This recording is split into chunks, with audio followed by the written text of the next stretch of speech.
Delta flight 4819 ने 17 फरवरी 2025 को Minneapolis Saint Paul अंतर्राष्ट्रीय हवाई अड्डे से उड़ान भरी।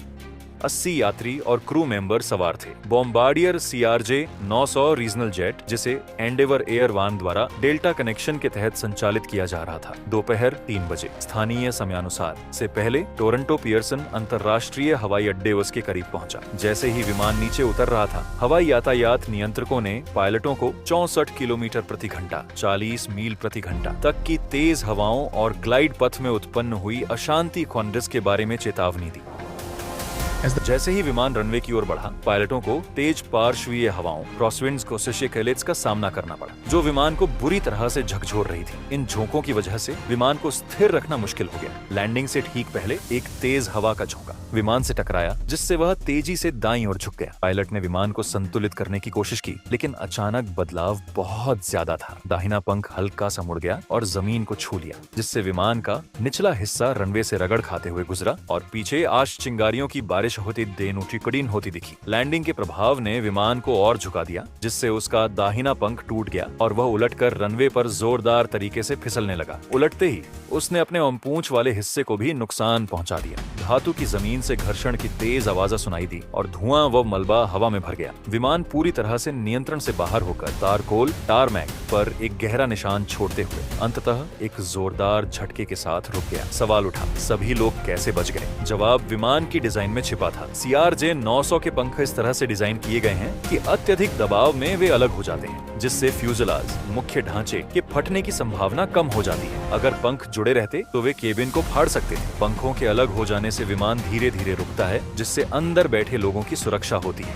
यह नियंत्रित विफलता डिजाइन, कंट्रोल्ड फेलियर डिजाइन, कड़ी क्रू ट्रेनिंग और यात्रियों द्वारा सीट बेल्ट लगाने के कारण कई लोगों की जान बच गई। 29 जनवरी 2025 एक समान घटना CRJ 700 बॉम्बार्डियर, जो कि CRJ 900 का ही एक संस्करण है, एक ब्लैक हॉक हेलीकॉप्टर से टकरा गया। अमेरिकन एयरलाइंस फ्लाइट 5342, जिसे हम लैंडिंग फ्लाइट कहेंगे, रनवे 33 पर अंतिम अवतरण फाइनल अप्रोच पर थी। इस चरण को शॉर्ट फाइनल कहा जाता है, जहां विमान जमीन से सिर्फ 400 फीट की ऊंचाई पर होता है। यह लैंडिंग का सबसे नाजुक और संवेदनशील क्षण होता है, जहां हर सेकंड मायने रखता है और पायलट पूरी तरह ध्यान केंद्रित करते हैं ताकि विमान को सुरक्षित उतारा जा सके। उसी समय एक अमेरिकी सेना का ब्लैक हॉक हेलीकॉप्टर, जिसे पैक 25 के रूप में पहचाना गया, कथित तौर पर प्रशिक्षण उड़ान ट्रेनिंग फ्लाइट पर था। यह फ्लाइट 5342 के मार्ग के परपेंडिकुलर उड़ान भर रहा था। फ्लाइट 5342 पोमैक रिवर के मार्ग का अनुसरण कर रही थी। पोमैक नदी हेलीकॉप्टरों के लिए एक निर्धारित उड़ान कॉरिडोर है और इस क्षेत्र में ऐसे विमानों को संचालित होते देखना आम बात है। इस स्थिति में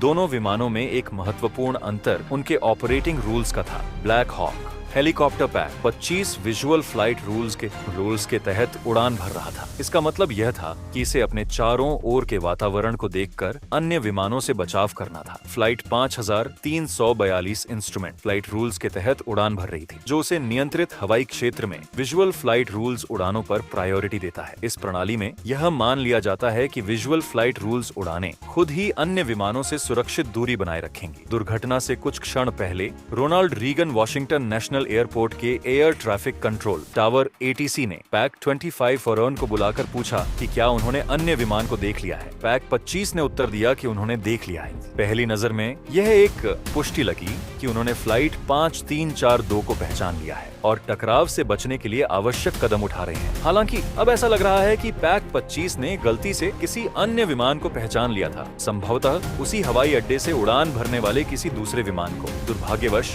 पैक 25 को शायद ये एहसास नहीं हुआ कि फ्लाइट 5342 ठीक उनके रास्ते में उतर रही थी। इस गलत पहचान के कारण ब्लैक हॉक हेलीकॉप्टर समय रहते अपना मार्ग नहीं बदल सका और टकराव को रोक नहीं पाया। 13 फरवरी 2025 सैन डिएगो में विमान दुर्घटना के 4 दिन बाद सुबह 10:15 एक अमेरिकी नौसेना का इलेक्ट्रॉनिक अटैक स्क्वाड्रन VAQ ओक्टपसस उड़ान भर रहा था, जब उसे मैकेनिकल ग्लिच का सामना करना पड़ा। मौसम की स्थिति हल्की बारिश और कोहरा था। विजिबिलिटी केवल 4 से 8 मील तक सीमित थी, जिससे स्थिति और जटिल हो गई। जब कॉकपिट में एक महत्वपूर्ण क्रिटिकल एरर मैसेज दिखाई दिया किया तो जेट के वार्निंग सिस्टम्स तुरंत सक्रिय हो गए। दोनों क्रू मेंबर्स ने 1 सेकंड के भीतर इजेक्शन का फैसला किया और विमान से बाहर कूद गए। इसके कुछ ही क्षण बाद विमान 60 डिग्री कोण पर सैन डिएगो बे में गिर पड़ा। विमान के गिरने के दौरान इसका लैंडिंग गियर अब भी खुला हुआ था और टकराने के बाद मैसिव पूल ऑफ वाटर हवा में उठ गया।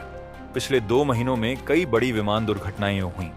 एक और दुर्घटना में AL-55 twin engine business jet, जो कि नॉर्थ ईस्ट फिलाडेल्फिया एयरपोर्ट से Springfield Branson national airport, Missouri की रूटीन फ्लाइट पर था, टेक ऑफ के तुरंत बाद दुर्घटनाग्रस्त हो गया। FAA के अनुसार यह विमान हाई स्पीड और एफिशिएंसी के लिए जाना जाता था। यह विभिन्न मौसम परिस्थितियों में उड़ान भरने के लिए डिजाइन किया गया था। टेक ऑफ शाम 6:07 पर हुआ, लेकिन उड़ान भरने के कुछ ही समय बाद जेट को एक टेक्निकल इश्यू का सामना करना पड़ा। मौसम की स्थिति हल्की बारिश और कोहरा था। विजिबिलिटी केवल 5 से 7 मील तक सीमित थी। टॉप एंगल से देखा गया कि अनुभवी पायलट ने एक तेज नीचे जाती हुई hard descending left hand turn, लेकिन उसमें कोई करेक्शनल इनपुट नहीं था। इससे संकेत मिलता है कि पायलट संभवतः बादलों और बारिश में प्रवेश करने के बाद डिसओरिएंट हो गया था।